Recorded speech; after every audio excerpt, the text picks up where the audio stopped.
threats. These activities strengthen overall resilience and preparedness, protecting against coercive tactics and preventing theft of valuable intellectual property. As we deliver on these initiatives, the Defence Team is concurrently supporting the Indo-Pacific Strategy's objectives to be an active and engaged partner in the region by focusing our activities, engagements, and port visits on ASEAN countries, including the Philippines, Singapore, Indonesia, Malaysia, and Vietnam. These efforts, among those across the whole of government, have contributed to tangible outcomes in support of our ASEAN-related objectives, including invitations to observe, for the first time, ASEAN Defence Ministers Meeting Plus, or ADMM Plus, expert working groups, meetings, and activities in 2023.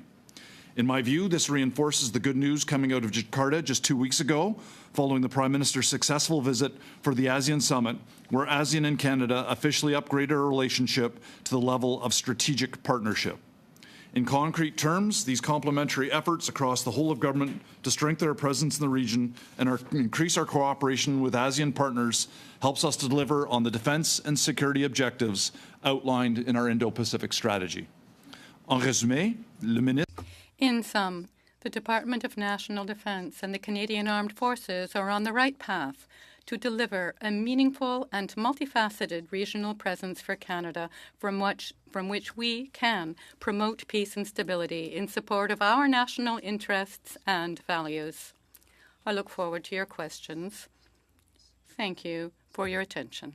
Thank you, General Smith. Opening 6 minutes, Ms. Cramp-Nyman. Perfect. Thank you, gentlemen, for being here today. First question.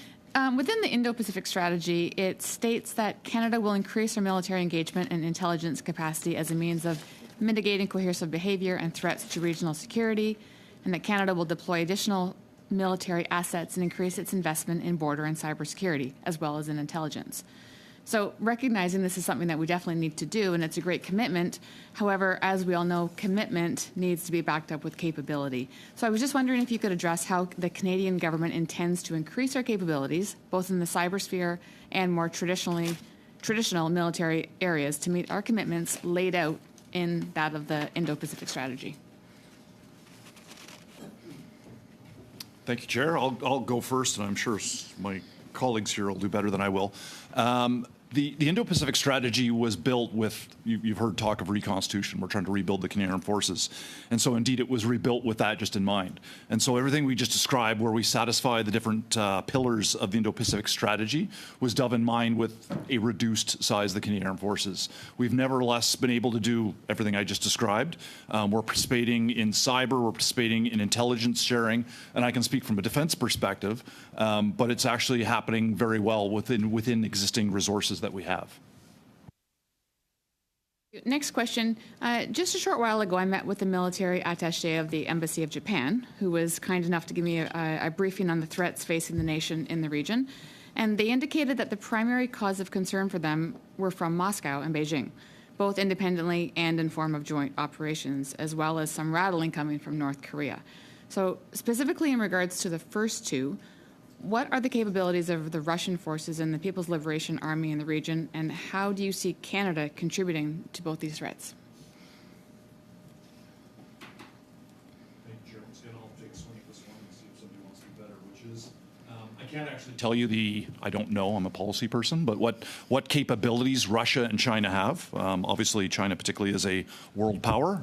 Russia is a very large military power. What we're doing, though, is reinforcing the rules-based international order. I talked about 3 frigates. I talked about exercises, capacity building, including women, peace, and security, putting more policy people into the region to have a presence, cyber. These are all important steps in reinforcing and deterring, if you will. We're there, we're present, and you mentioned Japan, a great partner.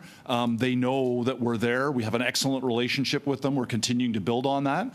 But the fact that we're showing that we have skin in the game, we physically have presence there constantly, is very helpful to, I would say, deter both Russia, China, and for that matter, the Democratic People's Republic of Korea. So let's now speak to the most recent update with regards to the most recent defense update, indicating the need for tripling the size of our submarine fleet. Could you speak to, given the recruitment and retention crisis, is it even feasible to triple the number of our current submariners and train our current ones on new equipment?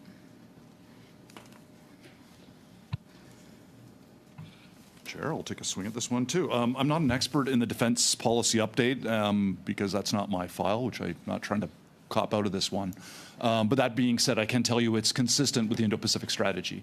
We're not going off in a direction unexpected. They will be coherent together, and they'll be respectful of our present capacity and any future capacity that we're going to build. And outside of submariners, what sort of commitments in terms of manpower will our IPS commitments mean in terms of ship complements, support, logistical staff, and are we currently able to meet these commitments? Thanks, Chair. Yeah, I'd reinforce that the Indo-Pacific strategy was built within our current capacity. And so we went from 2 frigates in the region to 3, a very heavy presence for Canada now. And that was designed very specifically by the Navy that participated in this to be respectful of what they were doing to rebuild the force under reconstitution. So we are able to do both. Switching gears, given that the development of our military and our NATO allies, be it tactics, equipment capabilities, et cetera, have largely been geared towards conflict in Europe, could either of you elaborate on some of the unique challenges, be they diplomatic or military, that we may consider as we look to increase our presence in the Indo-Pacific region? Chair, thanks for the question. I'll start on this one. Having served in NATO, NATO is a very solid military organization. It's a military fighting force that works from diplomatic to tactical. Currently 31 countries, soon to be 32, and Canada is, of course, one of the original founders of that organization. There is no equivalent in the Indo-Pacific. We have partners there. We've described Japan, Republic of Korea. We're working with Malaysia, Indonesia, et cetera. But there is no comparable military headquarters, military system to plug into. I think the recent progress we've made with ADMM Plus and ASEAN writ large, I think, is a good indicator of how our continued presence, a good news story, and showing that Canada is heavily involved in the Indo-Pacific. But we also have to understand there is no equivalent of a 70-plus-year-old organization called the North Atlantic Treaty Organization. Do you have anything further on that? Thank you for the question. I'm Peter Lundy. I'm Director General of the Indo-Pacific Strategy Secretariat at Global Affairs Canada. On the diplomatic front, I think the General has outlined, some of the recent successes. Just to say that the strategic partnership with ASEAN was really a triumph of diplomacy over many years to get across that particular finish line. And it's that demonstration of commitment to the partners in the region that's so important to move forward. So as you look to implement the types of initiatives that the Department of National Defense and the Canadian Armed Forces are undertaking, there's a lot of diplomatic groundwork that needs to happen in advance. At some point, depending on the state of the relationship, you may need certain types of MOUs and legal agreements. And in order to put those in place at the time that you need them, that requires absolutely Canadian diplomacy. Just following up on her second question, this is a threat analysis study, and it would be helpful if we understood what the threat is from a military standpoint. What are the assets that China in particular puts into play, have access to? I'm given to understand that they have the largest Navy in the world. Are either of you capable, or is the department capable of sharing with the committee the actual nature, the extent of the, particularly the Chinese military capability? Thank you, Mr. Chair. Without getting too much into classified information, I think the best way to look at it is China has been increasing tenfold, maybe not tenfold, but close to it since 1999. This is not classified. This is not classified information. This is not classified. The classified is what are the threat that they were most concerned about, what are the gaps within the allies in there. But there's a match to every capability that China puts forward there. This is why it's important for us to work with our partners in the region. The Five Eyes, we exercise together. We make sure we're interoperable. Like General Smith mentioned, it's not I don't want to interrupt you, and I don't want to take away from colleagues' time, but were I sitting over there, I would be asking you how many ships, what are the kinds of ships, what are the airplanes, what are the kinds of airplanes, what's the drones, what's the overall capability of the People's Republic of China, because you can't really understand the threat unless you know what the capability is. So let me end it there, but I'll ask colleagues to follow up because I think it's pretty significant for us to actually know what the threat environment. Anyways, I'll leave it to Ms. O'Connell, who's her last day here, which is unfortunate, I would say, to take the next 6 minutes. Mr. Chair. I could just say, can you please answer the chair's question? But first, let me, because they are very good. But part of my new parliamentary secretary role is actually on cybersecurity, which is something that I think everyone in this committee knows I was really interested in here as well.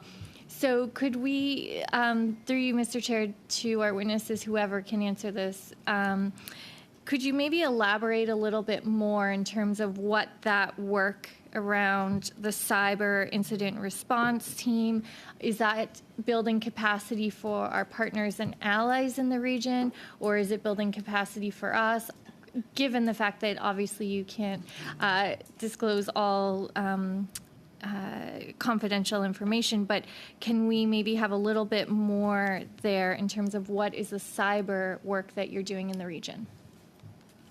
Thank you, Chair. So I'm not a cyber expert, but I do recognize that Canada and the Canadian Armed Forces are very good at cyber defense. But particularly within the IPS, this is about working with allies and partners. And I'm talking about Japan, Republic of Korea. These are sophisticated, capable allies as well, but it's a good partnership and we learn together. And as I said in my opening statement, we've done a recent exercise with Japan. They were very appreciative of what we did, but I would call this a partnership whereby we work on our capabilities together. And probably you know the cyber space better than I do. Protecting it over there helps us here. So I think yes, this is about helping partners. It's about being present in the Indo-Pacific in a cyber sense as well, but it helps us as well. For that, so then maybe following up on the chair's questions in relation to cyber and the threat analysis, is this an area, and again, I recognize the classified situation, but is cyber, would that be a capability or an area of concern that our allies would be saying, this is why they want to build on the Canadian experience and the capabilities that we have? Do they deem cyber as a major threat? I've talked about this before, even being in Estonia. That was a fundamental priority for the Estonian government. Is this seen in the hierarchy of threats, again, building on the chair's kind of comments about better understanding what are the priorities in this region? Thank you, Chair. And again, not a cyber expert, but there is a threat. It's extensive in that region. That being said, again, I gave the example of the Japanese exercise. They were very welcoming of us and the American forces to go there, practice together, and were very receptive of our capabilities. And so that's, I think, just an example of we are welcome in the region. We have very valid defense capabilities, and our allies and partners in the region, that's one of the things they're asking for. So it was built into the one of the 5 pillars of the Indo-Pacific strategy deliberately, and we're actioning it now. Please. Sorry, just to maybe jump in and note that it's not entirely then a D&D effort on the cyber side. So the funded initiative under the Indo-Pacific Strategy on Cyber included funding for global affairs, public safety, RCMP, CSE, and D&D as well. Reflecting that whole of government approach on these issues, there's a demand in the region for sure. Some of the work we'll be doing is technical and highly classified, obviously. Some of it is actually from the global affairs side in that realm of cyber diplomacy. So working with our partners in the region in terms of how do you establish those international norms that will govern cyberspace, because I'm sure understand others may have a different approach in terms of how cyberspace will be governed. So there's a lot of diplomatic legwork to do on that. Thank you. Thank you. Thank you. In terms, and I appreciate that, and that is helpful. In terms of the other kind of on the ground capabilities, you mentioned 2 to 3 warships, Air Force capabilities. Are there any examples in terms of, we know the strategy, the policies, but are there additional examples in terms of how our partnership is playing out in reality, and how our allies are, in particular, counting on the Canadian forces to fill some of these capacity gaps? Is there anything additional that we should know about? Because I think that kind of leads to some of the threat assessment of where Canada is helping. Yeah, Chair, thanks for the question. And I'll start, and maybe we can get into some specifics, but I think this is a tremendously good news story. As you know, in November 22 is when the Indo-Pacific Strategy came out. The Canadian Armed Forces and Department of National Defence tried to move very quickly. We had that 3rd frigate in the region within weeks. And equally to have, I know it doesn't sound particularly interesting, like analysts, people physically posted into the region to be on the ground constantly. I will have them there within weeks, which isn't bad for the purposes of going into foreign countries, getting accreditation, and allowing them in.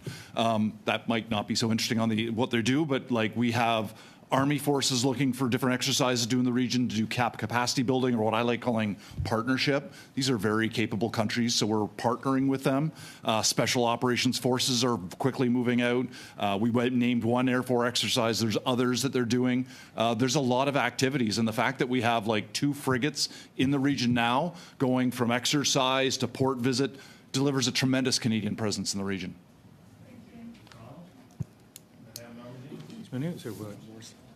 Merci beaucoup. Merci encore une fois pour votre. Thank you very much for being here. Perhaps in the same vein as the questions that the chair wished to put to you about matters slightly less conventional. We learned yesterday that a Chinese boy was found in Japan's exclusive sea area. I'd like to hear you on this. Of course, we all know about the balloons that flew over North America. So what's this all about? A buoy, for example. Is it a threat? Is it a message? Are they gathering information? Do we have any better understanding of what this is, or how many of them there may be? In the same line of thinking, are we able to pick up these things and to annihilate them? Is Canada contributing to that? Monsieur le Président, merci. Mr. Chair, thank you for the question. Yes, it is worrisome. We are aware of these buoys. They're sort of all over the planet, actually. China leaves them everywhere. Marine science research buoys per se, but we do have some concern that the information being collected could be used for military purposes. So our services are following these, especially when we find them in Allied territory. We share that information. Japan, throughout the Pacific area, Arctic, Antarctic, everyone is trying to understand what sort of data is being collected. So I understand that this is something that is worrisome, that we should be worried about. Should we put ourselves in a better position to analyze this phenomena more fully? And does Canada have anything to offer in this regard? Could we carry out studies about this? Thank you, Chair. Yes, we do have analytic capacity here in Canada, both at the military level and with partners able to work with us to understand how this data could be used. I think this falls in well with the overall threat that we see China as being with its enormous Navy, for example. There are the conventional capacities, the Navy, the Army, the Air Force, all the Army forces. We have to keep an eye on them. There are also some new spaces. What is going on in space itself, for example? These areas are a little more hidden. It can be an insidious presence. One tends to look at the size of a navy very well. But China is carrying out a lot of information gathering to see where it could hit hard, where it could do damage. Thank you very much. So shifting focus, we know that this is a tripartite agreement to isolate China in the Indo-Pacific, nuclear submarines, for example, but we've heard that there may be other possible ways that Canada could get involved. We know that it's a give-and-take approach. To get at the table, you've got to have something to offer at the table. Anything new? Thank you, Mr. Chair. Focus, as you've described it, the main pillar is the military submarines. The second is high technology, and Canada has a good deal to contribute in this regard. We work with the appropriate allies to determine whether there's anything that we can contribute going forward. When we see opportunities, we negotiate with our partners. We discuss these matters. There are different technologies that Canada has. We have really a world-class capacity in this regard. We've contributed a great deal, and we continue to do so with our allies. So technology, that's very broad. Could you be a little more precise? Mr. Chair, I might. I could tell you of underwater technology, and I'll try to do so in French. We have hypersonic capacity or anti-hypersonic capacity. That's an example. AI, that is some of the high technology or the cutting-edge technology. Thank you very much. Another question that I will ask later when we have a representative of Taiwan. I understand that Taiwan is working alone in its attempt to militarize itself. Can you tell me why it's somewhat isolated and unable to obtain some of the material it would like? I know that this was something discussed when colleagues visited Taiwan. And what's the future look like for that?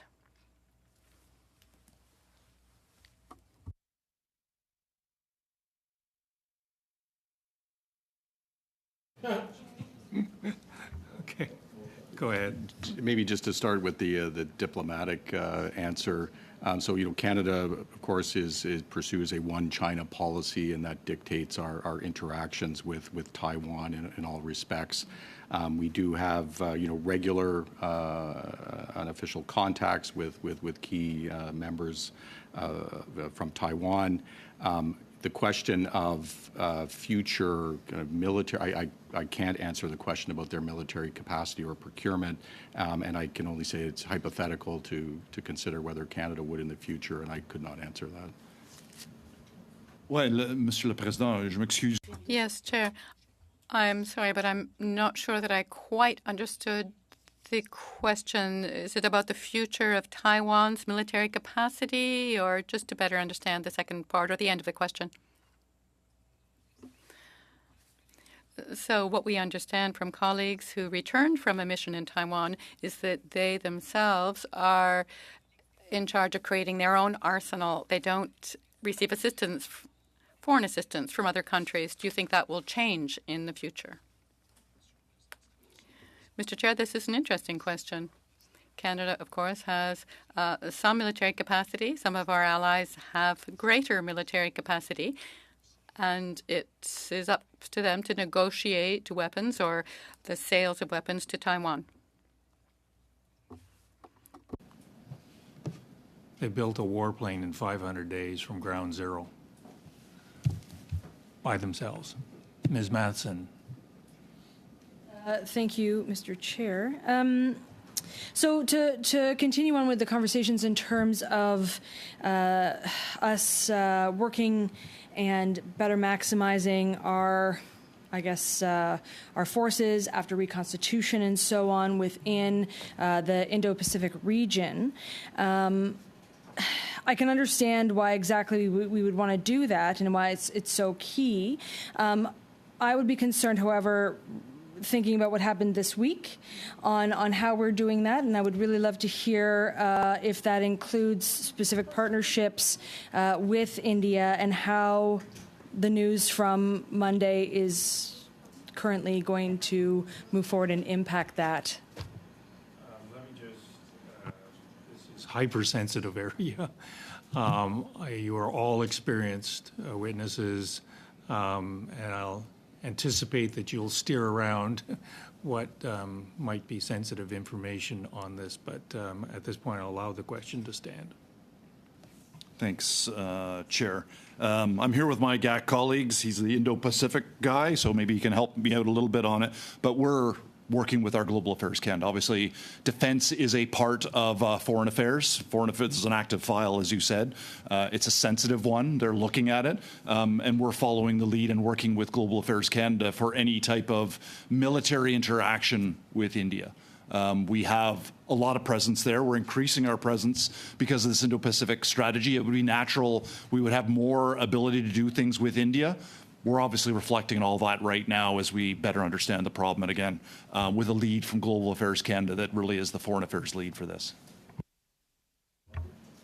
Yeah, thank you for the question, Chair. And maybe I'll just start with the strategy itself, which has as one of its strategic objectives for Canada to be a reliable, engaged, and active partner in the region. And that requires us to have that 10-year time horizon for the strategy. And it really is intended to be that foundation to guide our strategic approach. And we do expect there to be, over the course of the life of the strategy, bilateral issues that come up, and that's certainly the case in the past few days. I can say in this committee, and it might be recent news, but the Prime Minister in New York today did remark that there's no question that India is a country of growing importance and a country that we need to continue to work with, not just in the region but around the world. We're not looking to provoke or cause problems, but Canada is unequivocal around the importance of the rule of law and unequivocal about the importance of protecting Canadians and standing up for our values. So that's why we have called upon the government of India to work with us to establish processes to discover and to uncover the truth of the matter and to allow justice and accountability to be served. So that's the current posture on India in the context of that broader long-term horizon for the strategy. So, I mean, obviously, this is something that will continue to evolve and change, and we have to be nimble in that way, and I appreciate that absolutely. Just this year, Canada participated alongside India in Exercise Sea Dragon. Are these future type exercises that we will also reevaluate?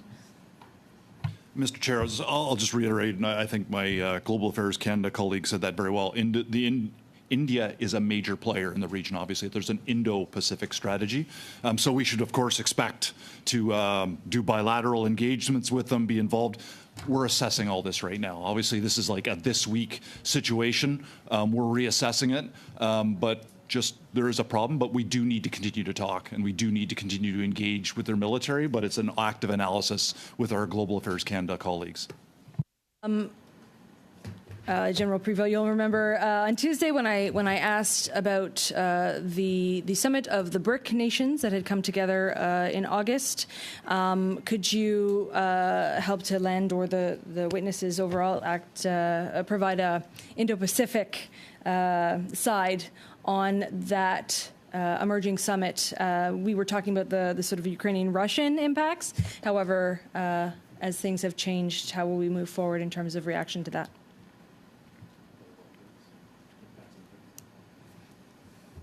Yeah, thank you for the question. So Canada certainly, in foreign policy terms, monitors, the deliberations and outcomes from all sorts of international forums, including what recently took place at the BRICS. Because it has an impact, obviously, on Canadian interests. But I don't have any particular assessment to share with the committee on the outcomes of those discussions. I mean, we watch as an external party who has an interest in a global sense. And there was a lot of conversations, of course, about the Indo-Pacific strategy and how important that is, how we stick to that. I myself am concerned that it doesn't take necessarily a human rights-based approach. And as we are moving forward, could you respond to that in terms of specifically looking at how we move forward in this world that we find ourselves from a human rights-based lens? Yeah, I can touch on that. So, within the strategy itself, there was significant funding for Canada's international assistance, which certainly has a human rights-based approach in its implementation. This is always in addition to, it's not just the new funded initiatives, but the regular work that Canada's network of missions is doing across the region, where they are very, forward-leaning on human rights issues, working through, local and international organizations. Ms. Masson, colleagues, if we're very disciplined, we can get through a full round of 25 minutes. Mr. Bazan, 5 minutes. Thank you, Mr. Chair, and thank our witnesses for being here. And we just, again, learned this earlier this month that there's more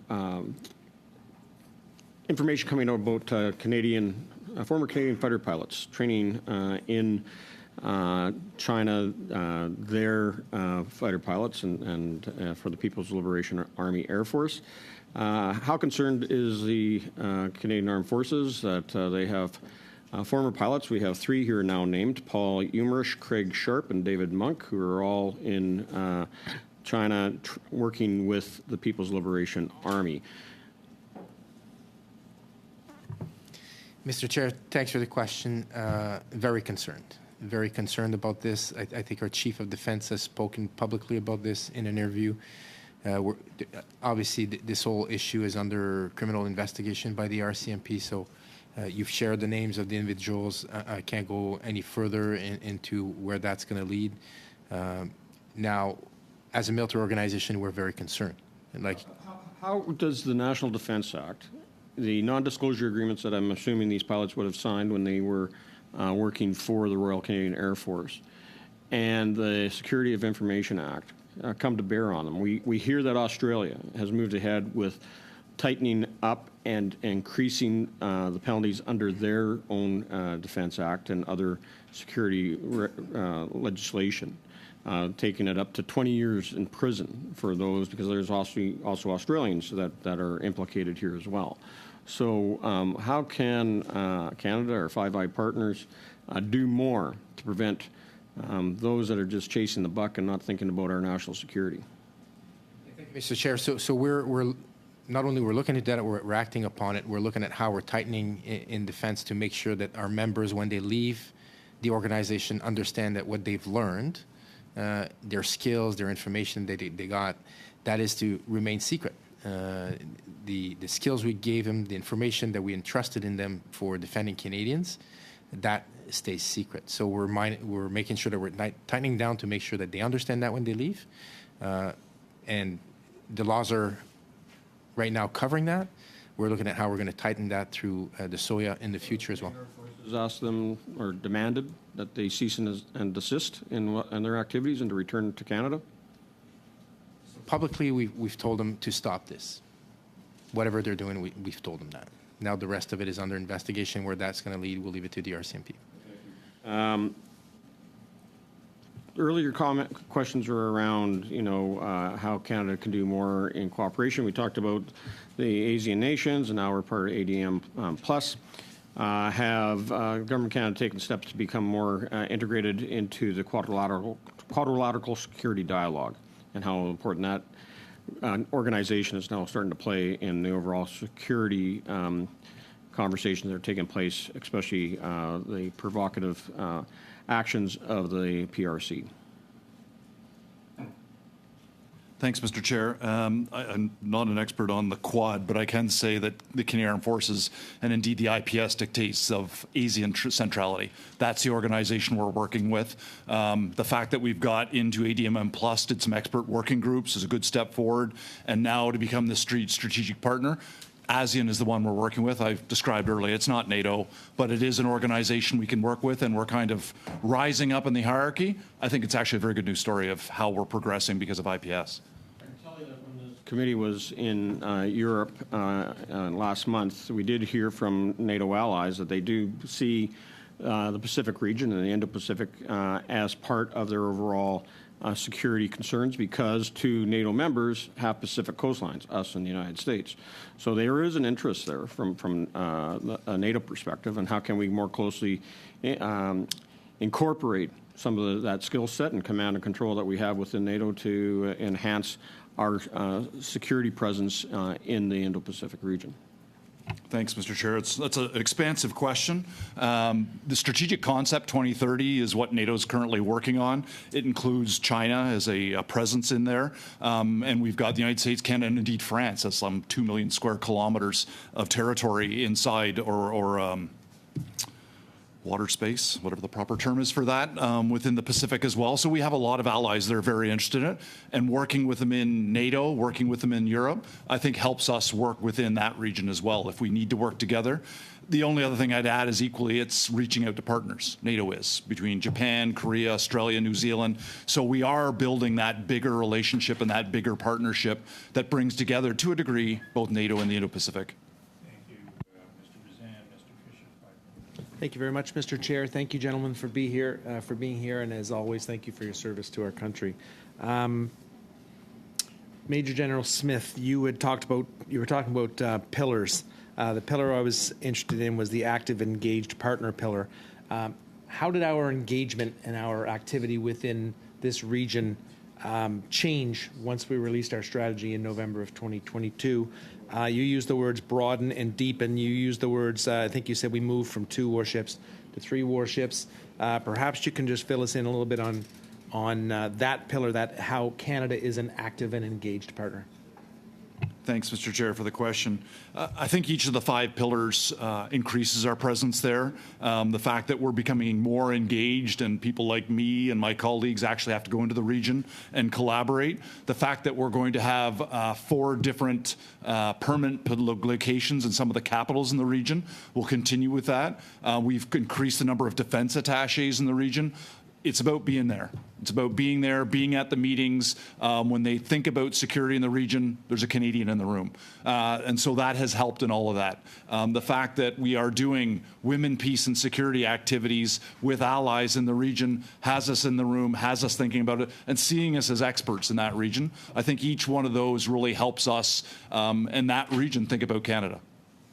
Thank you for that. That's very good to hear. You also said you're seeking other opportunities with our allies. Can you maybe touch base on what that might look like? Yeah, thanks, Chair. That's a great question. I mean, we are working all the time with the allies, and indeed, one of my jobs as a person that does military international relations is going into the region as a salesman, if you will, and saying, Who wants to work with Canada? Generally speaking, I do a pretty good job, I think. I think the salesmanship is there. There's a lot of people that want to do things, and I think, if nothing else, and I talked about it earlier, that cyber presence had some people in the region. We knew that there was a cyber exercise going on, and when they heard Canada was interested, they were willing to buy in as well. So I think that's just one small example of us being in the region and doing things because we're there. Can you bring our committee up to date a little bit on what's going on with Operation Neon? I know we've had our Auroras there, we've had our warships, Vancouver, Winnipeg, Ottawa, Regina. Can you bring us up to speed a little bit on Operation Neon, one of you? Mr. Chair, I'll start, and then my colleague here will be the guy that can tell you about specifics. We remain committed to Op Neon, obviously sanctions monitoring against North Korea. We've been doing it episodically and historically. We'll be doing it again. And it's a big part of us being in the region and contributing to security in the region. I'll stop there and throw over to my colleague who can talk about specifics. Yeah, but Mr. Chair, maybe I'll add to Neon piece, but just before that, on the previous question, if you allow, we often talk that we're going from 2 ships to 3 ships. It might not seem a lot, but the difference here is with 2 ships, we do episodic 6 months a year. With 3 ships, we're there all the time, which means there's always a Canadian ship in the region, always with partners in a different port, working with different nations every week with a new partner, pretty much in multilateral exercises. So that's a concrete example of how this increases. It's now a permanent or persistent presence, should I say. In terms of the Operation Neon, we're there right now with Vancouver doing the work as it is for the next few weeks there, enforcing that UN Security Council resolution. The Op Neon piece is the second big aspect of what we do. What we've talked so far about the strategy is what we call Op Horizon, which is capacity building, partnerships. Op Neon is really about a mission, a mandate to monitor the sanctions against North Korea's illicit transfer. Thank you. How has the threat environment changed since Operation Neon? I think that was 2019 when that came into play. How has the threat environment in that region, evolved? Yeah, Mr. Chair, so I wouldn't say that the threat environment has changed. I mean, the threat in that region slowly changes. We've talked about the capacity that China is gaining over there. I think what's changed a bit is in our interactions with China around that mission, both at sea and in the air, but mainly in the air. It's not, I would say, a military escalation threat, but rather a safety and what we call unprofessional conducts while we perform that mission. We are on a legitimate mission from the UN. We are enforcing a UN resolution. We're at international waters. We're in a legitimate place to do that mission. For some reason, China doesn't like it, and we see some unprofessional intercepts from time to time. Thank you. 2.5 minutes, s'il vous plaît. Madame Normandy. Merci beaucoup. Mais peut-être une question pour Monsieur. Thank you very much. Perhaps a question for Mr. Lundy. We're talking about how the West sees the Indo-Pacific zone, but I'd like to hear you on how the Indo-Pacific sees the West, in particular regarding the Ukraine war, where in June the Minister of Defense of Indonesia was very complacent with Russia, proposing somewhat odd peace solutions. We know that China did not turn up at the G20, but met with Putin. So is there anything going on in the Indo-Pacific region that you can tell us about the Ukraine? Is there a change, a shift in thinking? You are correct in the observation that the views and actions of the region are complex and certainly diverse. I can't comment on their particular policy choices, but I can say that from the Canadian perspective, we have been unrelenting in making our case on what's happened in Ukraine and the importance of the rule of law and the important role that the international community plays in helping others to make their decisions on Ukraine. So that's been a key element of Canadian diplomacy since the situation in Ukraine started, and it hasn't stopped, and it won't stop. Et peut-être sur la réponse justement que vous recevez.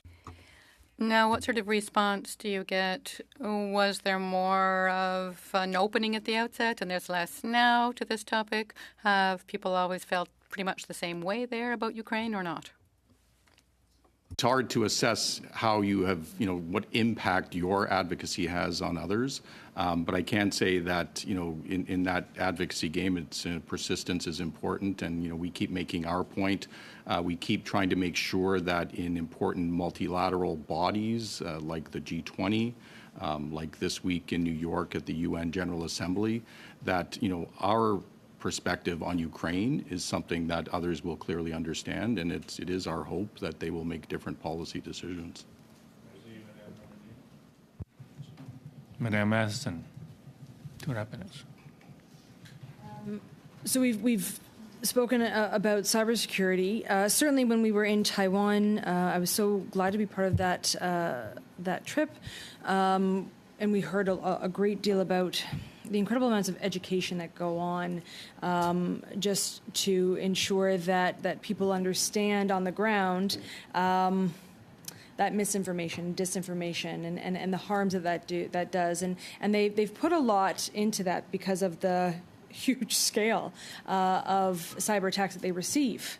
I think it's 1 million per day. I think that was the quote. However, we've seen some scary things happen here in Canada, certainly in terms of our own social media impacts, the power of social media giants, how that it can impact Canadians and their own personal safety. Certainly, again, this week, and there was a news report about Meta adopting an internal policy to remove some Canadian Facebook posts that mentioned what had happened to Mr. Najjar. So what is the military doing on that front as it relates to Indo-Pacific and our advancement of how we are protecting our own people and taking that into account when we're dealing with these giants?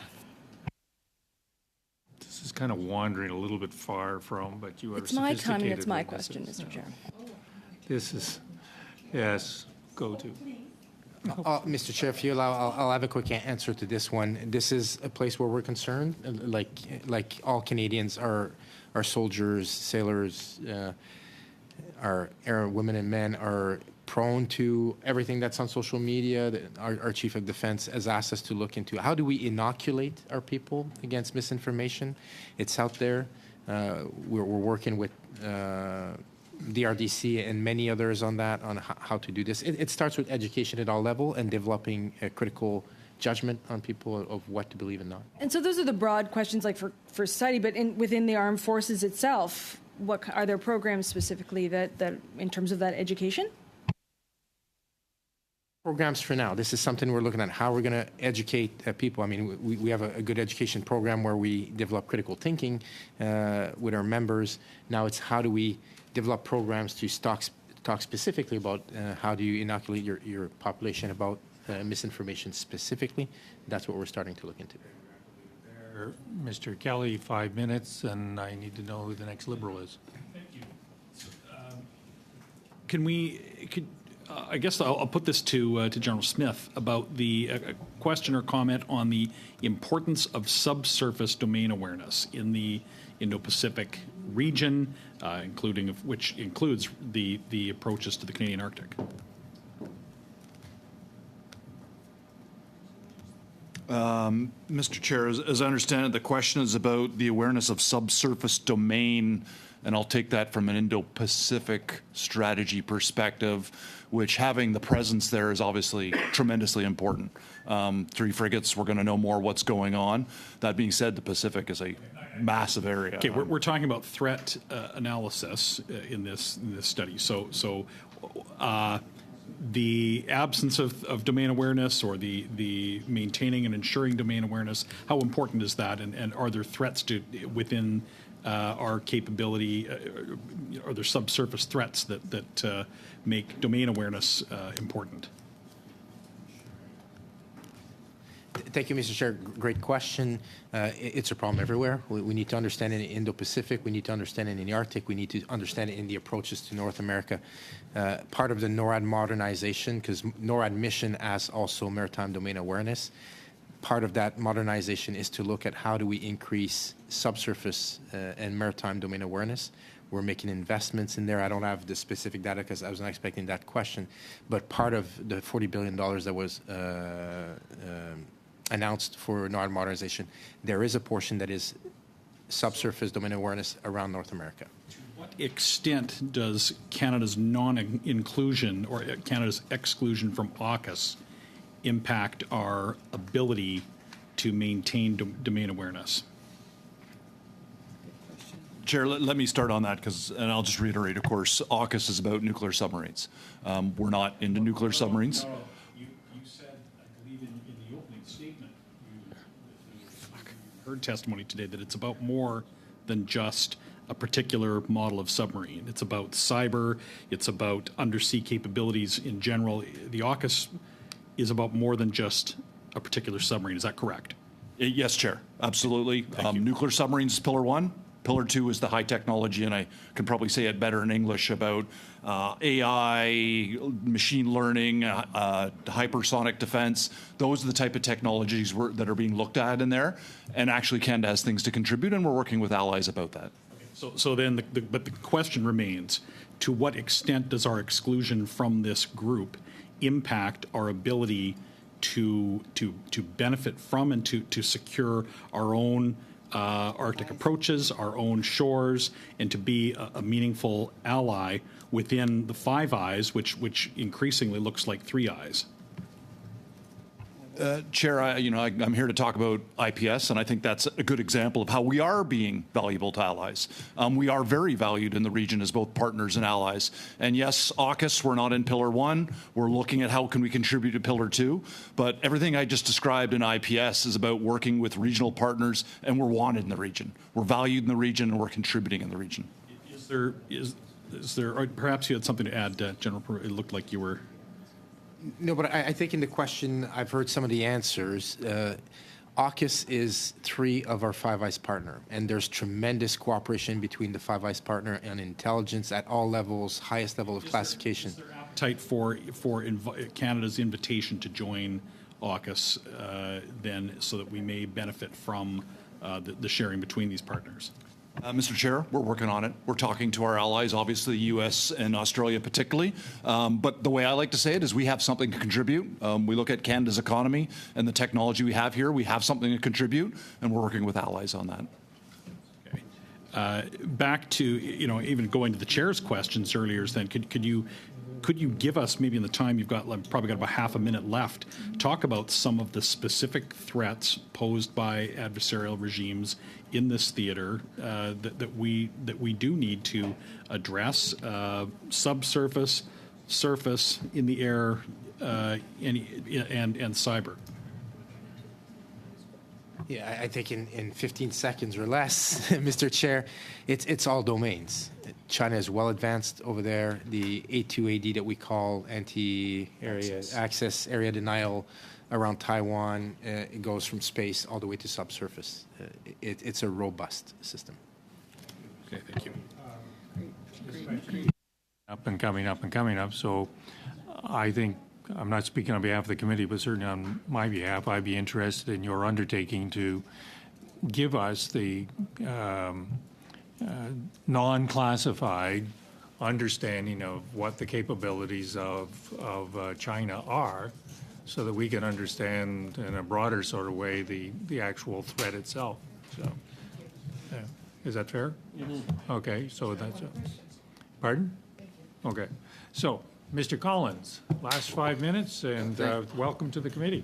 Thanks, Mr. Chair, and thanks for having me today.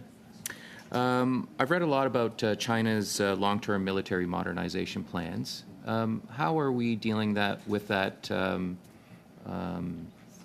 our resources that we have at our disposal, and then how are our partners assisting with that as well? Mr. Chair, I can, of course, speak better to Canada.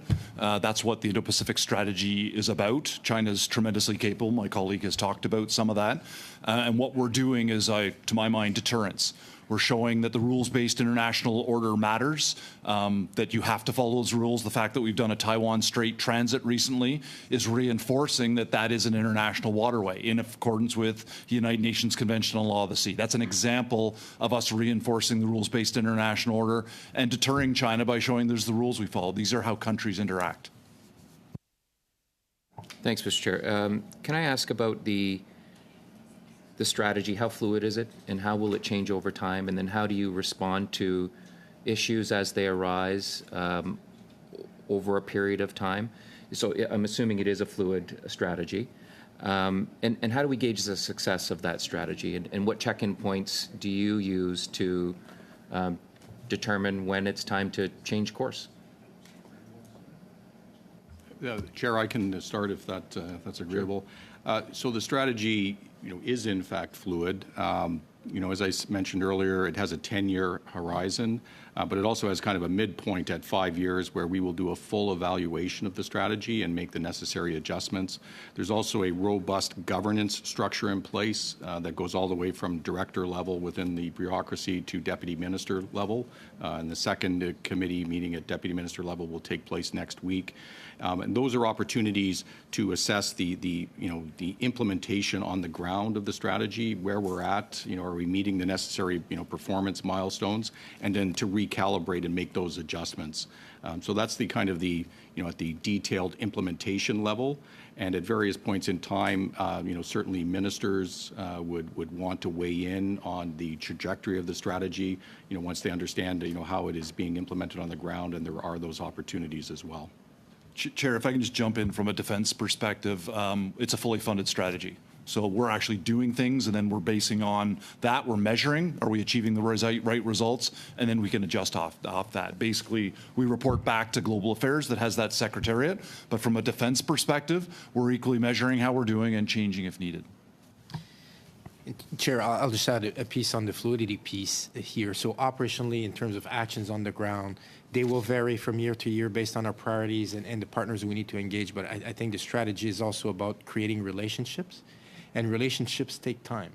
We have selected partners. We will select partners. We can't just jump. This is what we're trying to do, have a permanent presence, have long-standing relationship with people. So it's fluid tactically and operationally, but in terms of a strategy, it's trying to establish long-term relationships. And what role does AI play in the strategy in terms of from a defense perspective, but also from, I talked about modernization earlier. How does that play a role in the creation of the strategy and the implementation of the strategy, but also from a defense perspective in terms of what we might be concerned about those other players in the region who are using AI to create problems? Yeah, Mr. Chair, I'd say probably the only aspect we're concerned about is the last question, the last point that you raised, how other partners, not partners, potential adversaries is using AI is something we're watching. We don't have an aspect of AI in our own strategy. There's a lot of roads to be in front of us on how do we work with AI, but in terms of what potential adversaries are using AI, we are concerned about it.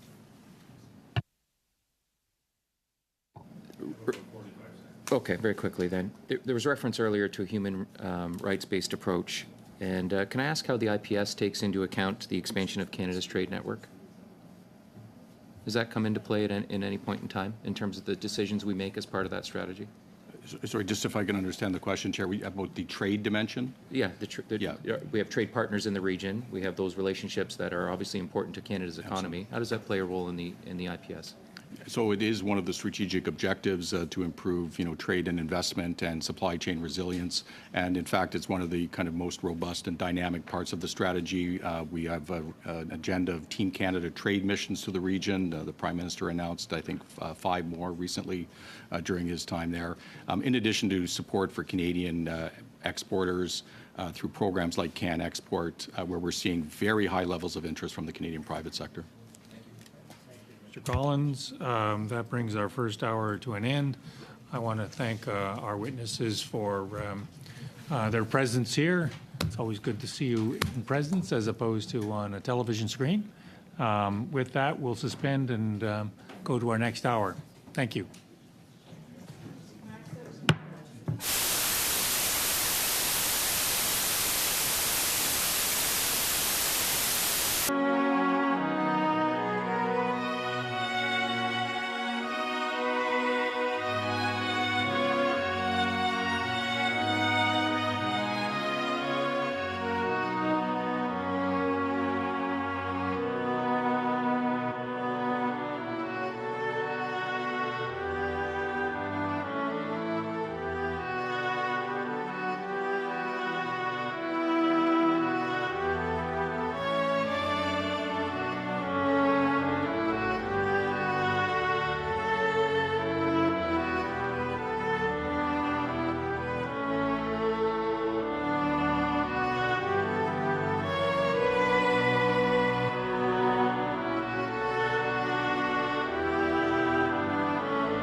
Makes it official. Oh, official, okay.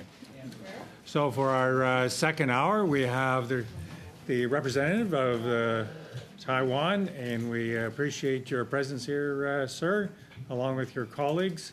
You have 5 minutes in which to make your initial presentation, and I'll leave you to introduce your colleagues. So with that, thank you. Chairman McKay, members of the Standing Committee of National Defense, good afternoon. I would like to start by thanking you for the invitation to appear before this committee. I appreciate every opportunity to share my views from the Taiwanese perspectives. The topic today is a situation in the Indo-Pacific. As I dive into this topic and try to sort out my findings, I encounter the difficulty of focusing only on the Indo-Pacific. And the more I look into it, the more I'm convinced that no region in the world is exempted from the geopolitical complexities we face today. And what is happening in the Indo-Pacific is unavoidably related to those taking place in other parts of the world, and vice versa, notably Ukraine, Central Asia, Africa, and Middle East. To many of us, the most unnerving geopolitical risks today are to be found in the Russia-Ukraine war, U.S.-China rivalry, North Korea aggression, and tension in the Taiwan Strait. Perhaps the war in Ukraine looms larger and more imminent than the other potential conflicts. But as we have witnessed, Russia, China, and North Korea gradually move to cuddle each other closer, forming a cohesive alliance to help buttress their regimes to thwart what they perceived as external pressures, we must realize that our struggle goes beyond the Indo-Pacific.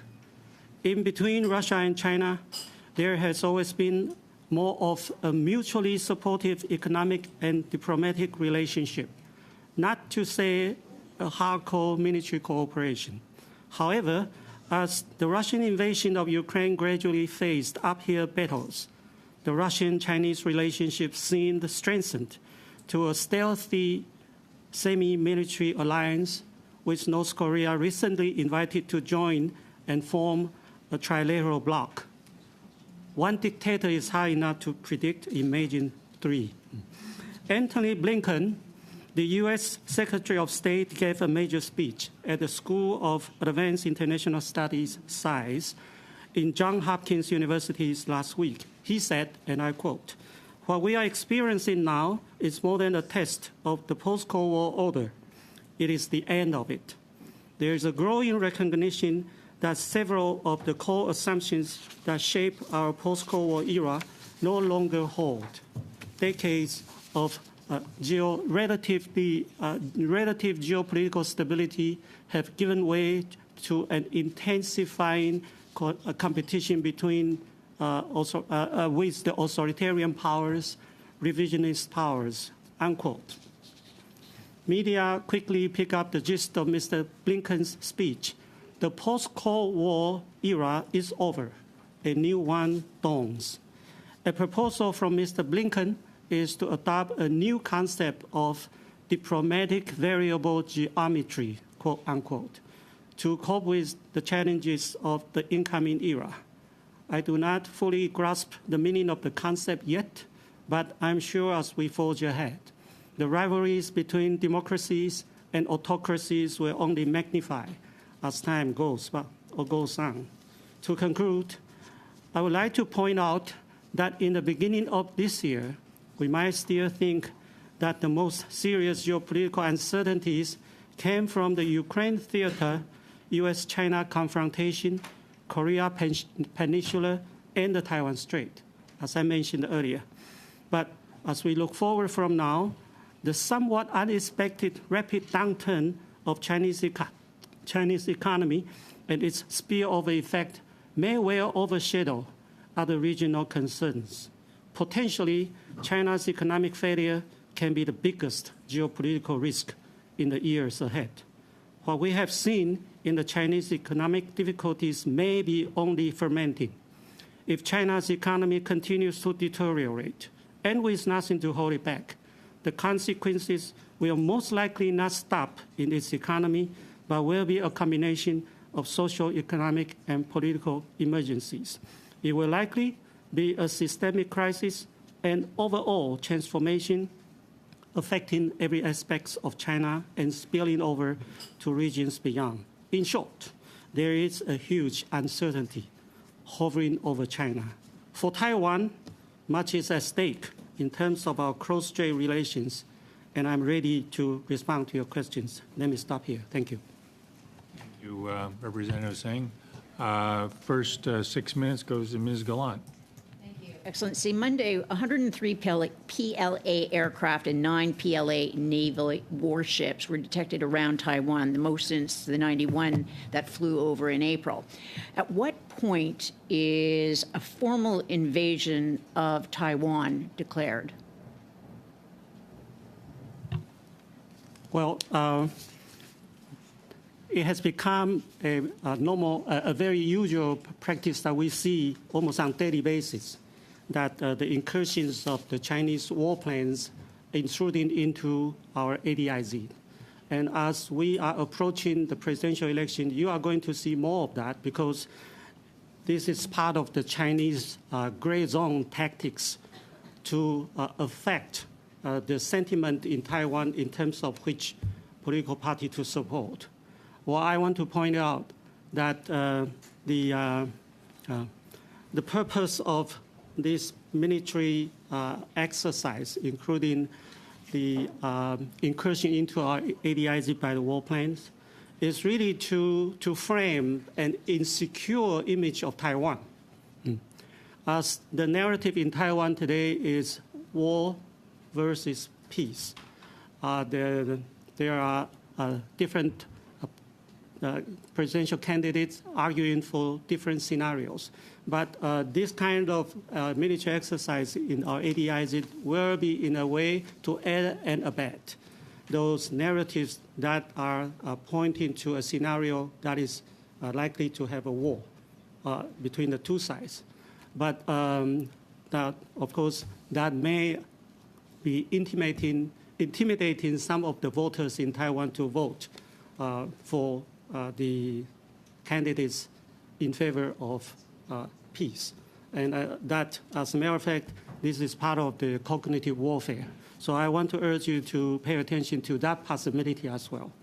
So Taiwan's exposed to political interference as well, election interference. How credible does Taipei think the threats by President Xi to launch continuous nuclear attacks on Japan until it surrenders unconditionally should Japan intervene in Beijing's invasion of Taiwan? So how seriously is Taipei taking that threat? As a matter of fact, China is speeding up its nuclear arsenal. Right now, the estimation is China is just about possessing 350 nuclear bombs, which is not able to present a kind of deterrence for the other powers to hold back with their retaliation. So, but China is speeding up its speed to build up its nuclear arsenal. So, what is worrisome here is the fact that Mr. Putin using the use of nuclear weapons in Ukraine seems to be having some effect of more force-forward assistance from the Western camp to the Ukraine. Maybe Mr. Xi Jinping would see something that he can take advantage with the nuclear power. As a matter of fact, in his 20th Party Congress, which took place in October last year, he specifically mentioned about building up the nuclear powers as a strategic weapon for China to be able to use in the wartime. So I still think that it is something very alarming to us. How does the combined military might of the People's Republic of China and its allies measure up against those of Taiwan, the U.S., and all the allies of Taiwan? Well, China doesn't have too many allies, does it? Actually, most of the Chinese allies are the so-called the ROC countries that are in difficulty, in troubles in different ways. The only ally that I mentioned are able to pose some kind of threat is North Korea and Russia. And they are getting closer to each other recently. And this is really something that we should watch more. As the North Korean leader, Kim Jong-un, was in Russia only a week ago. And now they are already talking about Mr. Putin going to visit China next month. And the report goes that Mr. Kim is also visiting China in October. The purpose is to participate in the so-called Belt and Road Initiative Summit.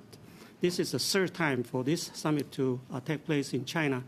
Most likely, these three, the countries, the head of the countries in the summit would have a summit meeting, and the meeting of these three countries, North Korea, Russia, and China, would be very worrisome. Recently, the government of Taipei offered the government of Canada assistance in combating PRC propaganda and political interference. To your knowledge, has our government taken advantage and acted upon that offer from Taipei? Very briefly. No, we haven't got the response from the Canadian side yet. Thank you. Thank you, Ms. Gallant. Mr. Fisher, 6 minutes. Thank you very much, Mr. Chair. Gentlemen, thank you very much for joining us today in the National Defense Committee. We're seeing the rise of misinformation. We're seeing the rise of disinformation as a tool that certain states use to achieve their strategic goals, their strategic objectives. How is Taiwan being impacted by this trend, and what steps are they taking to combat this misinformation and disinformation? Well, no matter it's disinformation or misinformation, it's all part of their, again, gray zone tactics. And it is also a part of their cognitive warfare. The purpose is really to penetrate into our society, and by planting the seed for disharmony. Especially, sometimes it's very effective, especially in the election time. And this is when you need to choose someone. And so it can be used as a strategy for affecting Taiwan's presidential election. But Taiwan has been facing this kind of situation for years.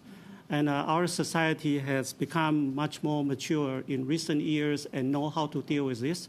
To be honest, I don't think the Chinese cognitive warfare is reaping the benefit that they expect to get. What can Canada and Taiwan do to support each other in this domain? Well, I think in the recent months, after the pandemic is over, we already have 3 parliamentary delegations from Canada visiting Taiwan. I think for every one of them have programs in their itinerary, visiting officials or visiting our NGOs. That is really very active, very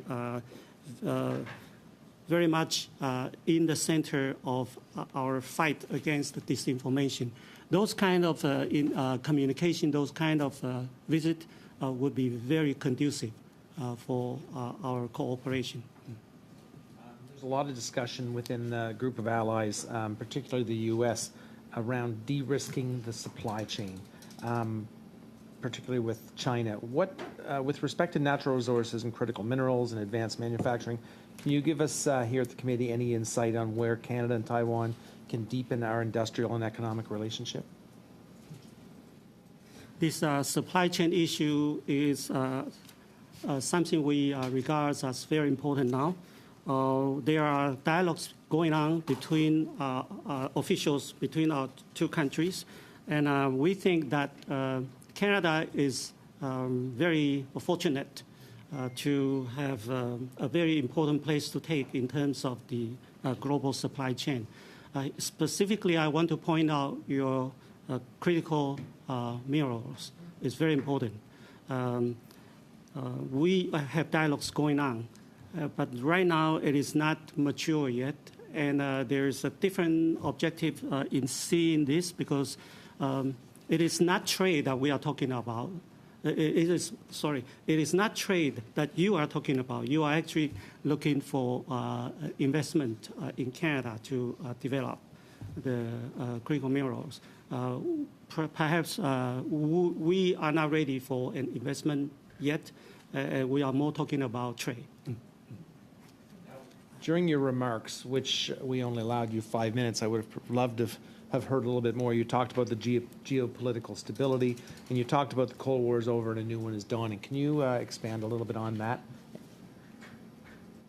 I think it is already, people are still talking about we are in the post-Cold War era. And as if after the end of the Cold War, there is a special period that we can designate in the international relations, and with some characteristics attached to that. And Mr. Antony Blinken says, no, that era is over. Now, we don't know what is the new era that is coming, but obviously it is very different from what we are living in the post-Cold War era. It will be much more complicated. It wouldn't be a Cold War era because it's pretty much black and white. And now it is not in the post-Cold War era because there's a lot of interactions. The de-risk or the de-link of the supply chain is part of this era, the new era that is going to come, that was actually very much pervasive in the post-Cold War era. So it is a new time that we are going to encounter. I'll take the last 45 seconds. And if we are in a post-Cold War era, which I agree with, and the One China policy was made in the Cold War era, do you think that there should be change in the One China policy?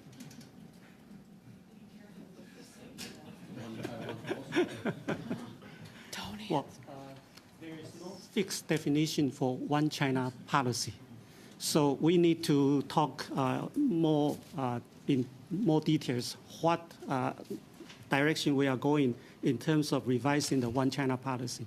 But the current One China policy certainly is not something that we welcome to see in Taiwan. Madame Normandin, 6 minutes. You have 6 minutes. Thank you very much. Thank you for being here.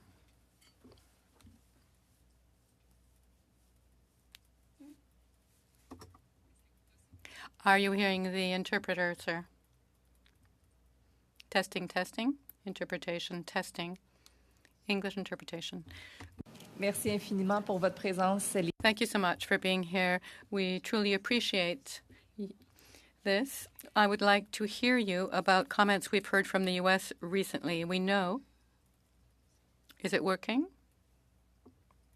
Testing, testing.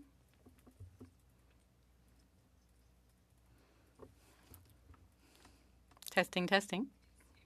Yes, thank you so much. Can you hear me now? Can you hear now?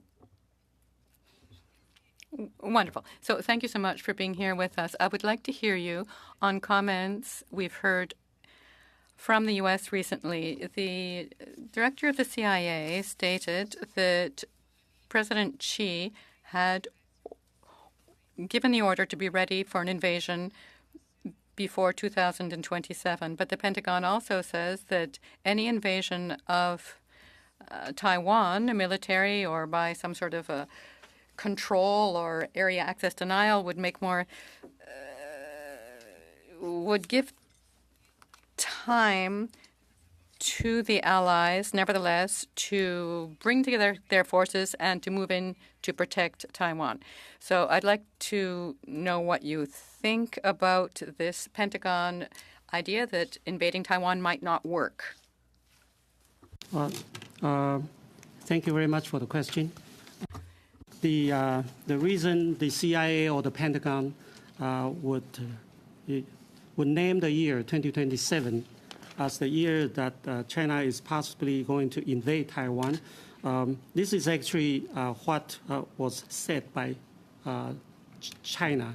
I mean, the year was used by China as a landmark year, because it will be the 100th anniversary for the PLA to be in China. So they want to make 2027 as the year for a full modernization of the military power, meaning by 2027 they will be able to fight the first-rate with the first-rate armies to fight a war. It will be not necessarily only regional war, but a global war. This is the Chinese objective. But objective is one thing. Whether they are really able to reach that kind of that kind of status is another. But for Taiwan, what I can share with you is there is a very close cooperation between the militaries of Taiwan and the United States, and we have cooperation not only on the military forces. We also have a cooperation on other side of the military community. For example, we have the intelligence cooperation as well. So for decision makers in Taiwan, we don't have the luxury to assume that China is not going to invade Taiwan, but we don't look at any specific years for doing that. As a matter of fact, we think that we need to speed it up as much as possible. So there is all kinds of military reform in Taiwan ongoing now. There is also a reform program for our reserve systems, and not looking at any specific years for a possible war to happen. Our hope is to keep peace. We don't want war to prove that China has a wrong calculation. We want the way we build up our strength is actually peace through strength. We don't want war, but we are preparing for it. Merci. Peut-être de façon plus précise, ce que je comprends de l'analyse du... All right. What I understand from the Pentagon analysis is that a economic blocus around Taiwan, area access denial, would allow the allies of Taiwan to prepare, would give them time to prepare to provide assistance to Taiwan. Do you think this is the case? A military exercise right after the visit of U.S. then Speaker Nancy Pelosi. It happened in August last year. Yes, that military exercise was the biggest to date. And the way the Chinese military exercise at that time was also different from all the exercises they have conducted. The naval blockade was perhaps the most alarming at that time because it's new. But in a real wartime, military blockade of Taiwan is actually given, it is perhaps not most effective. I heard this from different sources, but blockade will be given the allies to be able to come to help Taiwan. If China's purpose is really to have a very quick war before the international community can come to Taiwan's rescue, naval blockade is not going to work. But that, again, that is a technical part of the military warfare. As I said, we in Taiwan, we are hoping to get more international support. The diplomacy we have in Taiwan, in a way, we call it a preventive diplomacy. We want the whole world to come up and then let the Chinese know that whatever kind of invasion you have in mind, it will be just too costly for you to bear. So we don't want a war to happen. Ms. Madison, 6 minutes. It's very, very good to see you again. I was part of your discussions in terms of that increasing, that very, very fast increasing of China's nuclear capabilities and stockpiles. I think it made my heart race a bit faster. But then you sort of supplement that in terms of your comments in terms of peace through strength, and that is your strength, and that's what you hope for. Do you believe that there's room within all of that still to have conversations around non-proliferation, non-nuclear proliferation? From Taiwan, when we look at this, we know how the Chinese leaders discuss, Chinese academias or military generals discuss the prospect of unification. Let me elaborate a little bit. Chinese vision of unification with Taiwan is a picture of a stronger China. China, they call is a rejuvenation of the great power. But they know very well, when they know that this unification is going to be at their great expense, they are not ready to do that. And the more we let them know that, indeed, it's going to be very costly for them. Unification for the Chinese leaders is to make China greater, is not make China weaker. But in the whole world, what is going on now is really telling the Chinese leaders that if you use force against Taiwan, you are not going to get a stronger China after unification. And so that is not what they are pursuing. You heard a lot of what we say in Taiwan, why we have the confidence. Now, this is one thing that we are confident. Of course, when we are, you can argue back that dictator may think things in an irrational way. But if that is the case, it's difficult to carry on a very reasonable discussion. But I'm telling you, for right now, we don't see an invasion from China an imminent threat.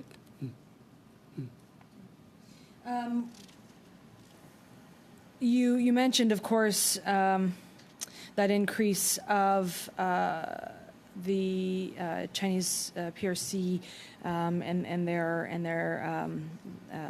aircraft through your airspace and how that has its impacts.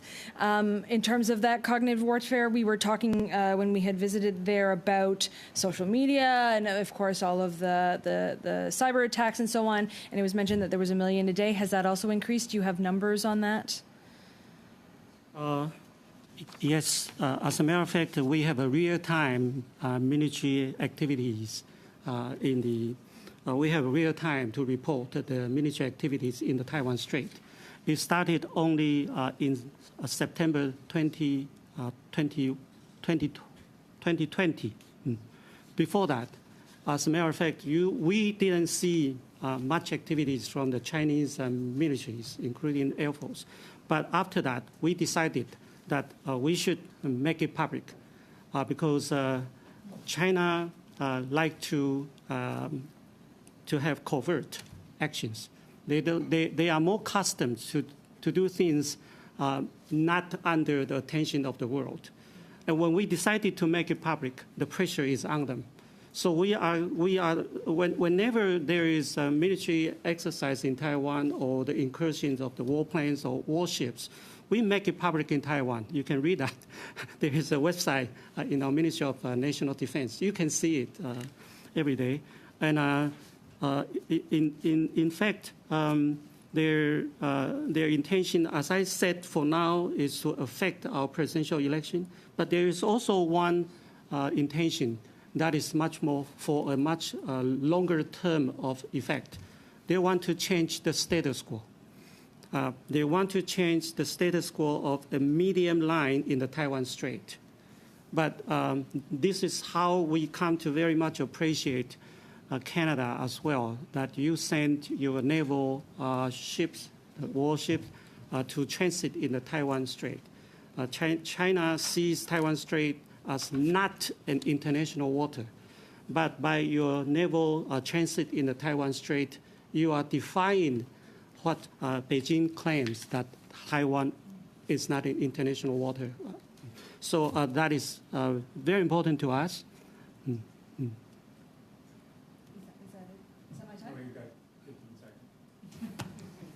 Well, then I'll save it for next time, sir. Mr.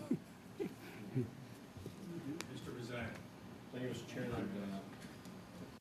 Again with us, Ambassador, it's always good to see you. Lessons learned from the war in Ukraine and Russia's invasion. I know that Taiwan's taking this to heart and looking at what needs to happen in Taiwan to deal with Chinese aggression from Beijing. So, we were very impressed with the indigenous military equipment that Taiwan's already been able to build. You mentioned last session about the fighter jets that you guys were able to test and get into production in 500 days. We saw your capabilities with air defense as well as with missile systems. You have your own home-built warships. The biggest, and looking at the daily reports that come in and geopolitical updates in the region, and when you hear about 55 PLA aircraft flying around Taiwan, and then on top of that, Beijing sends multiple Navy ships into your economic zone. What are you doing to counter the subsurface threat? Because we always talk about air, we talk on the water, but I'm sure with the proliferation of submarines that China has been building over the last decade, that you guys haven't forgot about that either.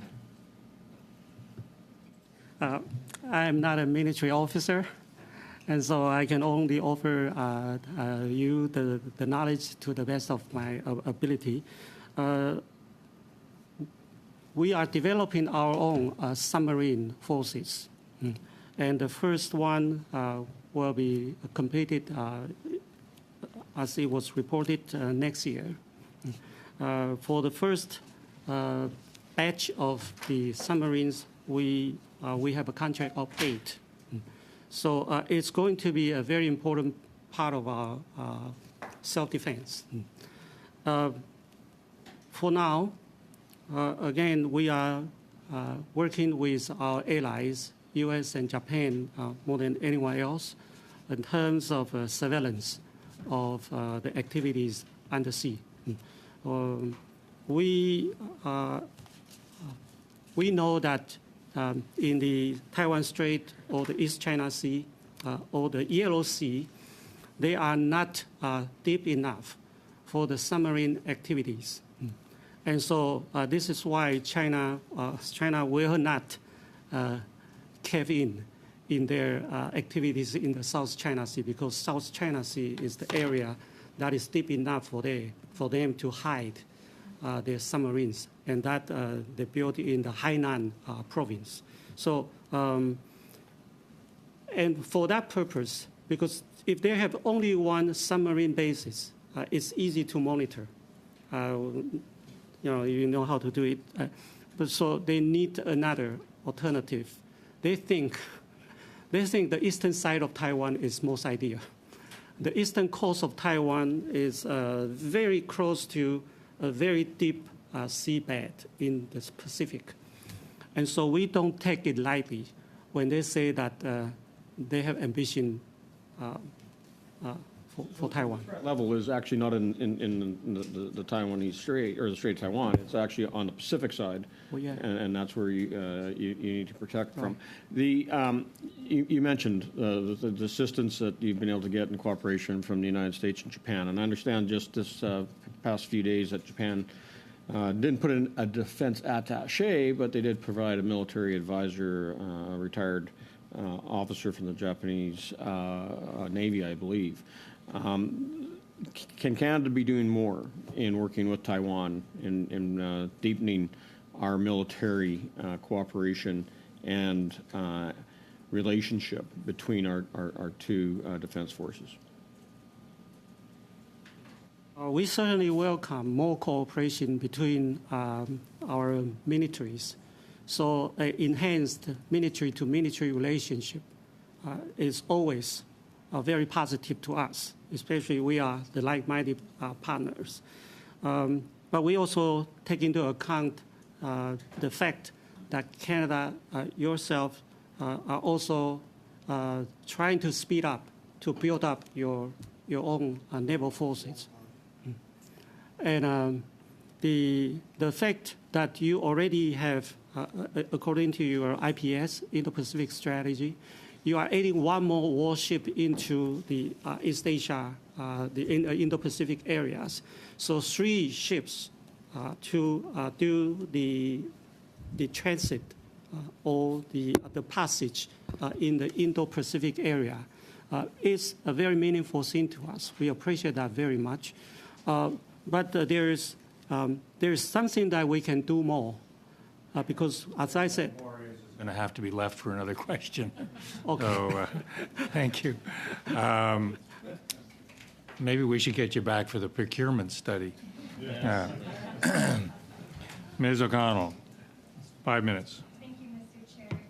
Thank you. Thank you all for being here today.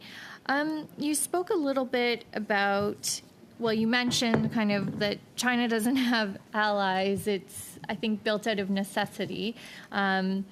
And so I want to talk a little bit about that. And you also mentioned the rejuvenation of a great power. And part of that strategy, and correct me if I'm wrong, but is to invest in certainly developing nations to build that necessity for a future use or allyship, I guess.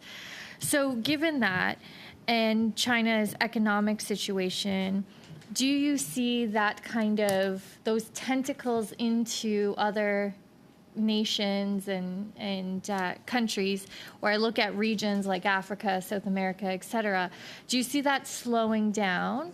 And if so, do you see an opportunity for countries like Canada to help some of these developing nations develop so that they don't become so reliant on China's investments? Thank you for giving me this opportunity to elaborate what I said earlier. Well, I meant that, of course, if you have a vote in the UN system, you are going to see China getting a lot of vote. But that's not what I mean by allies.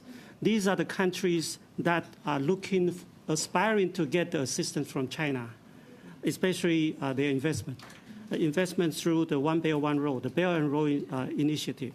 And so they are looking for China for help, but they are not going to help back in terms of the geopolitical confrontation. I think that I'm actually answering questions in that aspect. And China has, and Xi Jinping, Mr. Xi, wanted China to become a rejuvenated great power by the year 2049. He said that in the 19th Party Congress, because 1949 will be, again, 100 years anniversary of the establishment of the PRC. And so these years, the Denmark years, means something for the Chinese Communist Party. But a week is a very long time in politics, right? And you are saying that something that you want to achieve in 2049 or 2027. It is all a political slogan. And so we are watching what is happening on a daily basis.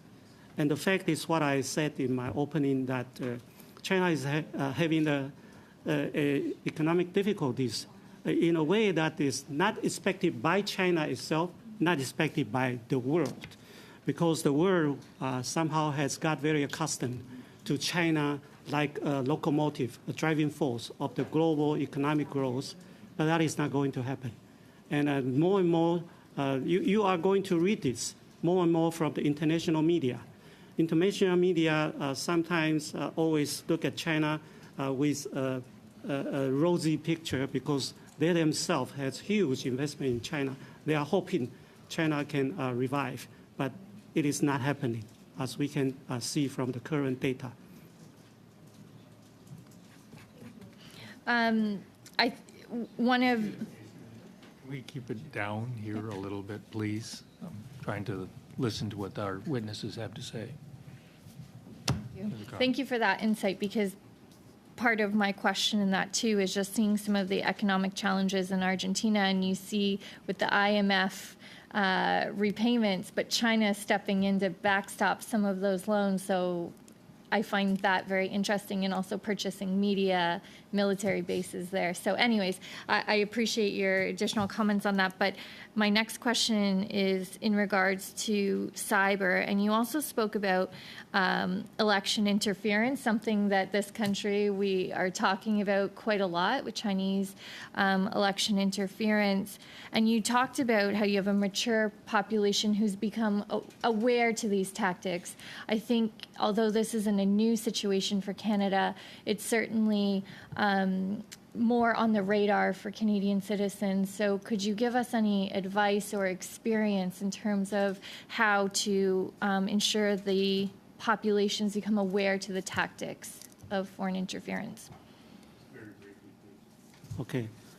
In Taiwan, when we talk about cyber attacks, we will refer it to specifically an attack on the critical infrastructures or the government online homepage, and so all as a way to steer the information from your important database, things like that. So it is part of the Chinese, again, gray zone tactics. The other part is the disinformation. And one very concrete part is actually cyber attack. Concrete in the sense that you can count the times of their attack. Okay, we're going to have to unfortunately leave it there. I apologize, but insincerely. Thank you. Yes. It would be delightful if we could actually get the Minister from Digital Affairs here. I think all of us who went on that trip were just very impressed by how Taiwan handles cognitive warfare and cyber attacks. Madame Normandin, 2.5 minutes. Merci beaucoup. Thank you very much. We heard earlier Taiwan is completely autonomous for the production of its military capacities, and I understand that it is almost impossible to get supplies on international market for defense system. So maybe my question has two aspects. I would like to know why it is so difficult to get your supplies on international markets, and also, is this a situation that should change in the future? Would it be advantageous to Taiwan that we could offer more support for the production of military weaponry? What did you say is difficult to put into the international market? No, It is difficult to resupply yourself on international market for defense system.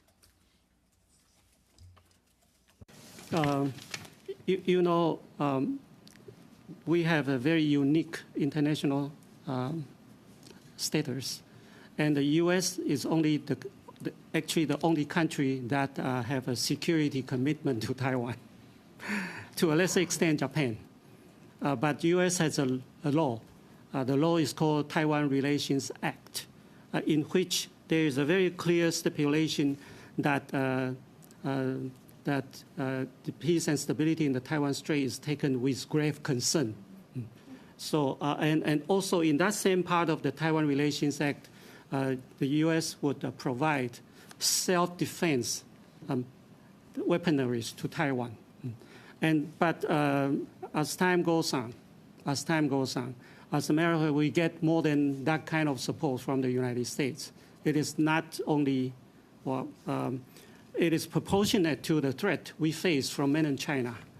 And so international market, it used to be possible, but it is now, because of the intimidation from mainland China, any country willing to deal with Taiwan in terms of arms sale would be retaliated, penalized by the PRC. This is why otherwise, we would be happy to to reach out to you. And in terms of, you have many advanced weaponry systems that we would be very interested in. Thank you, Ms. Merci, Madame Manson. Vous avez 2 minutes et demie. Alors, il y a eu beaucoup d'enthousiasme. Canada's People's Republic of China relationship, and that was presented often during our trip. The response has been the official response from the government of Canada has been provided. Could you provide your response to their response, and if you felt that anything was missing, or how you felt about it, I guess. Responding to the 18 recommendations proposed by the report by the Special Committee on Canada-PRC relationship. I think the federal government has responded by agreeing in principle or accept partially. These are the 3 types of response from the federal government to 14 of the 18 recommendations, but 4 of the 18 recommendations, the federal government responded by taking note of. And these are the recommendation number 2, number 4, number 12, and number 13. Well, from Taiwan's perspective, I would say that we hope that all the 18 recommendations will be all agreed upon, or at least agreed in principle. And as for the administration's concern, the federal government's concern, we think that it can be addressed in the elaboration by adding a condition or adding provisos. But this is not the way the government response was written. So I think I say this in the spirit of friendship. I don't intend to criticize anyone in the administration, but for example, we are talking about the principles.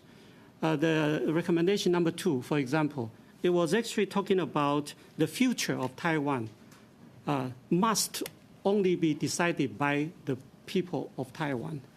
But the response is take note of this position.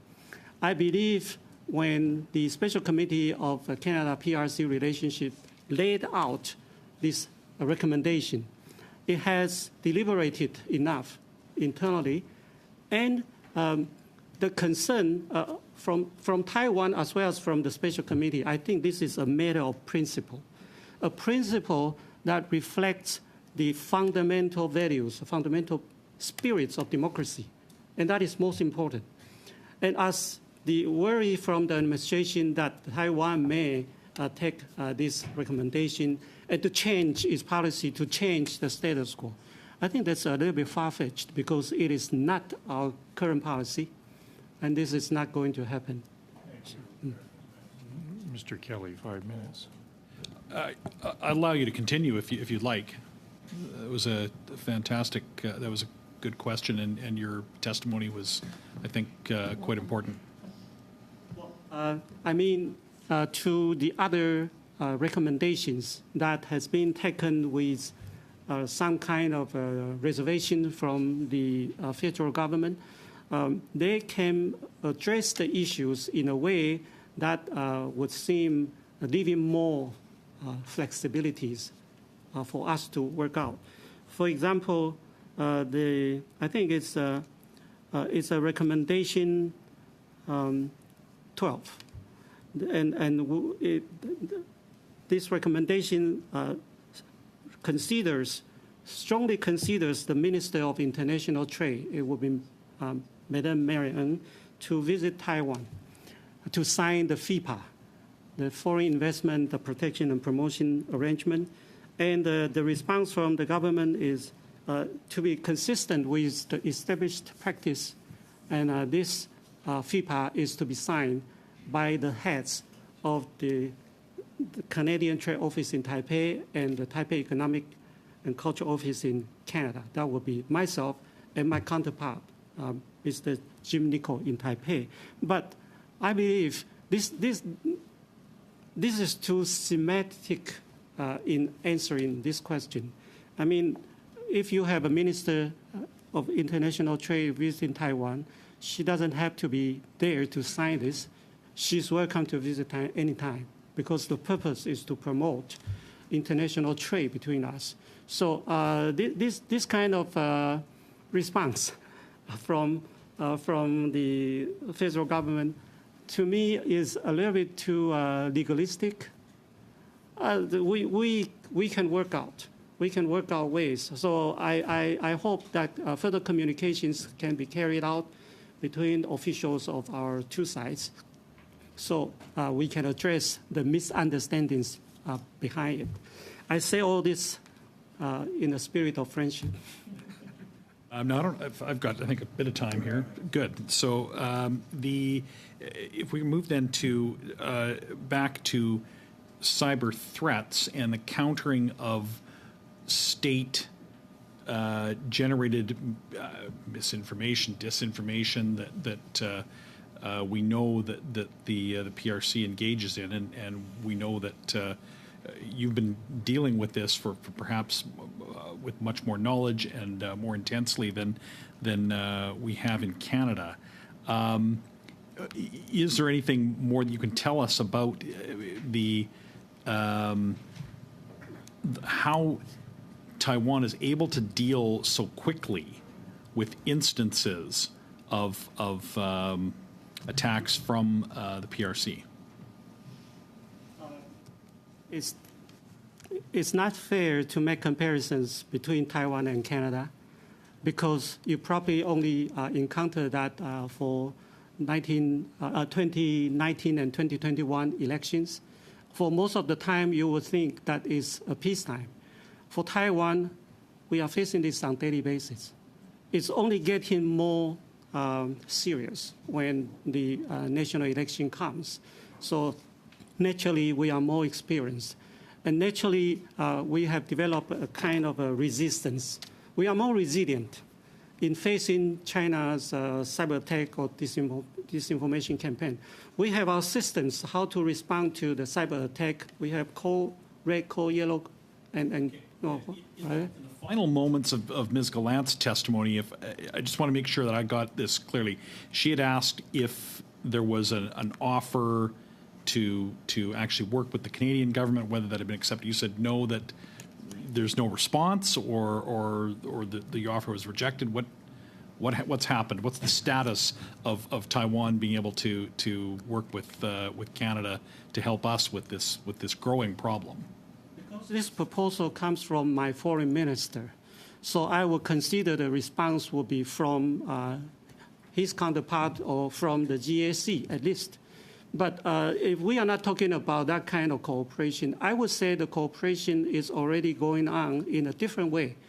That the visit of the parliamentary members to Taiwan, talking to our people who are really on hand, doing this kind of protection on cyber attack or disinformation, we learn from each other. We learn from each other. So that kind of we are strong. The members who have visited Taiwan knows that very well, because we are not only talking about protecting our society from the government policies. It is actually a general mobilization from our civic society. The NGOs play a very important role, and they help our people to be better educated. It is a social awareness among our people. They know that we need to learn how to discern disinformation and the true news, true story. I'm going to have to finish it off. You are not wrong in the very sophisticated way that Taiwan responds to cyber attacks, and it would be a benefit for this committee to have direct testimony on that. But that's not what we're talking about today.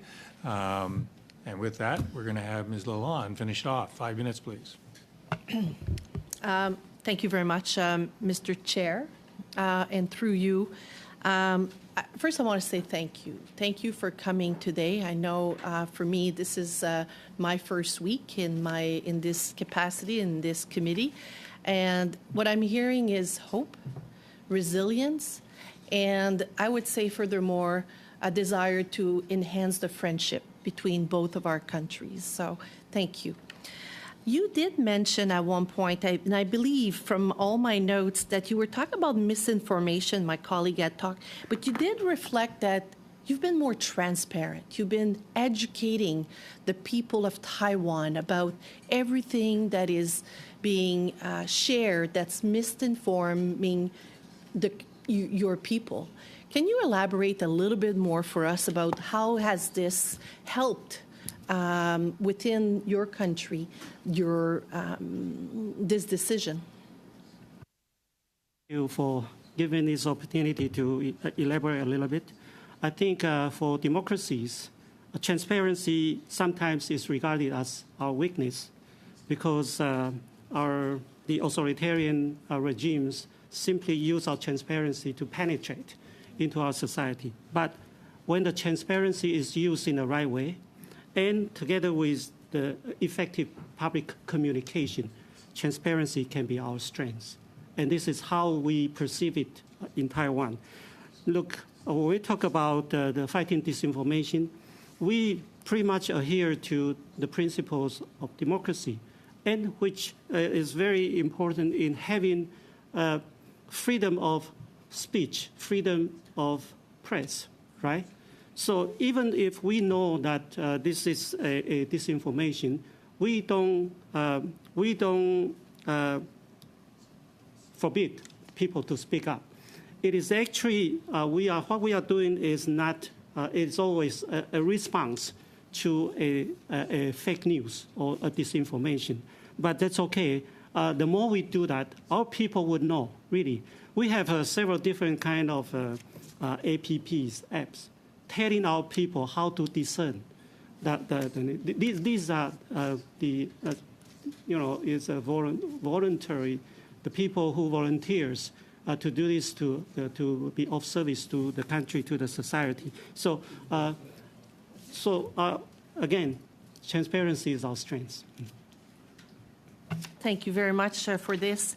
And maybe I would like to close, but hearing you from your perspective and maybe to this committee, what is your greatest concerns and how can Canada help, and especially this committee? Our greatest concern is the like-minded countries, the camp of the democracies should work more closely with each other. Right now, we see the trend is very healthy. We are really building up that kind of solidarity among the like-minded partners.